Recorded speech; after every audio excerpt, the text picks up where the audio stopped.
मायावती ने साफ कर दिया कि बीजेपी के खिलाफ बोलने वाले किसी भी नेता को वो बर्दाश्त नहीं करेंगी, न पार्टी में और न ही पार्टी से बाहर।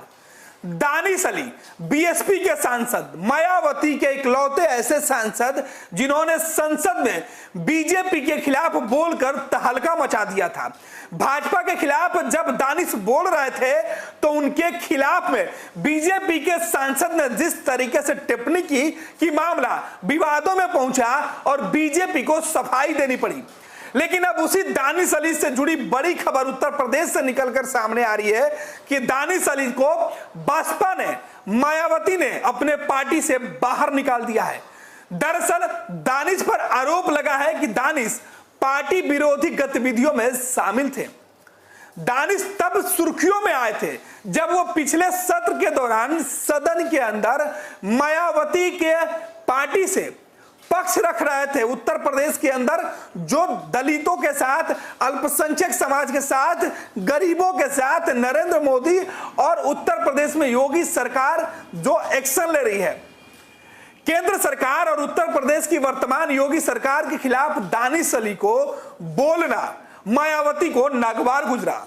फिर क्या था, मायावती ने दानिश को पहले चुप रहने की नसीहत दी, लेकिन दानिश मान नहीं रहे थे। पिछले संसद के सत्र के बाद इस बार भी दानिश कांग्रेस के साथ और तमाम विपक्षी दल के नेताओं के साथ पूरी एकजुटता से खड़े रहे। जब भी भाजपा को घेरने का मौका मिला, दानिश पूरी तत्परता के साथ विपक्ष के साथ खड़े रहे। उधर मायावती ने ना विपक्ष में चलने की बात कही और ना ही पक्ष में, लेकिन मायावती की विपक्ष और कांग्रेस से दूर ये बता रहा था कि वो भाजपा के करीब है।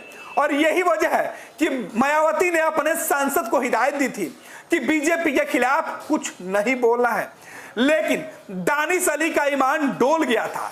उन्हें लगा कि जनता ने हमें जिताकर जिस मुद्दे से भेजा है, अगर उनकी बात नहीं करेंगे तो फिर उनके साथ इंसाफ नहीं होगा। फिर वो पार्टी की गाइडलाइन और मायावती के परवाह किए बगैर बीजेपी के खिलाफ खड़े रहे। लेकिन मामला तब ज्यादा तूल पकड़ा जब संसद के अंदर टीएमसी की सांसद महुआ मोइत्रा को निष्कासित कर दिया गया। महुआ के साथ सबसे ज्यादा अगली लाइन में खड़ा रहने वाला कोई सांसद था तो वो दानिश अली थे। दानिश महुआ के साथ लगातार खड़े थे और विरोध जता रहे थे। यह बात मायावती को नागवार गुजरी। मायावती नहीं चाहती थी कि दानिश महुआ के मामले पर वो सरकार के खिलाफ चली जाए, लेकिन उनके सांसद कांग्रेस के साथ कदम से कदम मिलाकर खड़े थे।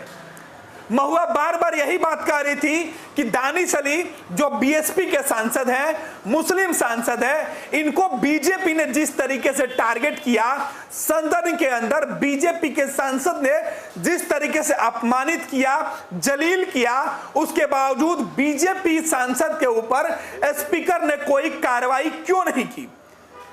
यह सीधे तौर पर उन लोगों की आवाज दबाने की कोशिश है जो देश में गरीबों की बात करते हैं, अल्पसंख्यक समाज की बात करते हैं और गरीबों के साथ साथ दलित पिछड़ा वर्ग जो इस वक्त केंद्र और राज्यों के बीजेपी सरकार से परेशान है, उनकी शिकायत करते हैं। उनसे बीजेपी के लोग खफा रहते हैं।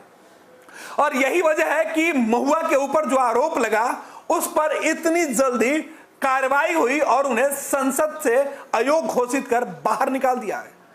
महुआ तो बाहर गई, लेकिन अपने साथ खड़े अपने मजबूत साथी दानिश अली को भी बसपा से बाहर निकलवा दी। अब दानिश अली का कसूर मायावती को बताना होगा। क्या मुस्लिम समाज के इस सांसद को देश के अंदर भाजपा का विरोध करना इतना भारी पड़ा कि उनको पार्टी से निकालना पड़ा? अब देखना है कि दानिश अली का अगला कदम क्या होता है।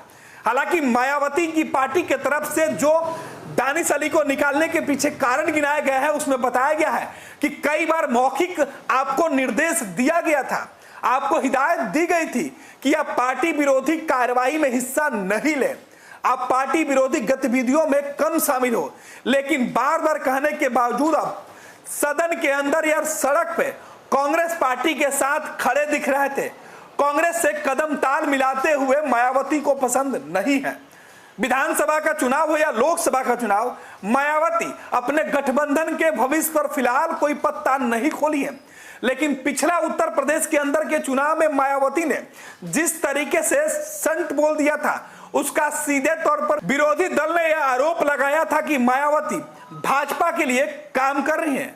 और अब बीएसपी ने साफ कर दिया दानिश को पार्टी से बाहर निकालकर कि बीजेपी के खिलाफ अगर कोई बोलेगा तो बर्दाश्त नहीं करेंगे। पैनोरमा ग्रुप, जो सोचता है वो करता है। ये लो मुंह मीठा करो, आज मैंने अपना जॉब छोड़ दिया, अब हम पूर्णिया वापस जाएंगे। जॉब छोड़ दिया है? मतलब ये घर कैसे चलेगा? हम करेंगे क्या? और माँ बाबूजी क्या बोलेंगे? इसलिए मैं एक और मिठाई का डब्बा लाया। अपने बिजनेस के लिए लोन अप्रूव हो गया। अरे लोन अप्रूव हो गया वो तो ठीक है, लेकिन पूर्णिया में हम रहेंगे कहाँ? अपना घर भी तो नहीं है वहाँ। इसलिए तो एक और मिठाई का डब्बा अलग से लाया हूँ। हमने पूर्णिया में घर ले लिया है, पूर्णिया के ई होम्स पैनोरमा में। पूर्णिया में पैनोरमा ग्रुप लेकर आए हैं ई होम्स पैनोरमा। बड़ा घर, आलीशान जिंदगी और अत्याधुनिक सुविधाओं के संग। अरे अरे, अब क्यों मुंह मीठा करवा रही हो? क्योंकि हम घर वापसी जो कर रहे हैं। घर वापसी की खुशी पूर्णिया में ई होम्स पैनोरमा के संग। E homes panorama, luxurious lifestyle redefined.